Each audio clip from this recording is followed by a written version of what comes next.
salamat mayong punto sa tanan. Ito, and salamat ako kani, ako tawag ka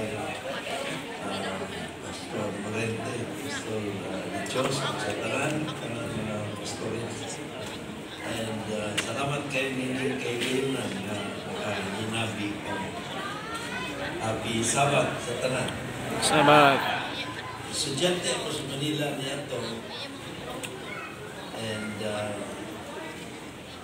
siyempre, dahil sa probinsya, kita boarding house. Dito ako sa Sampaloc, Puyo.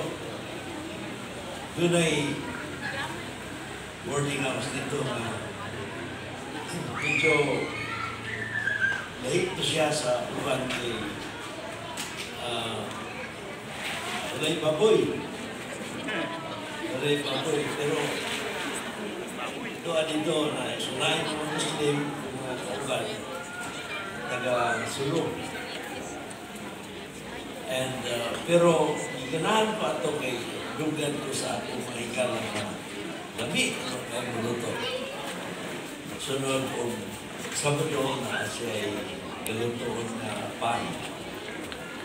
Naigalutoon na pan. Pero, problema, basta Biyernes hapon, inalan hilong kayong balay.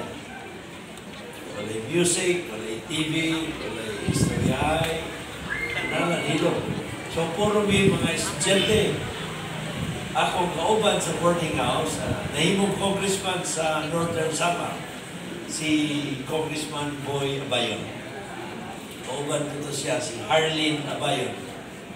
Ang tagiya sa boarding house, si Mrs. Sumoso.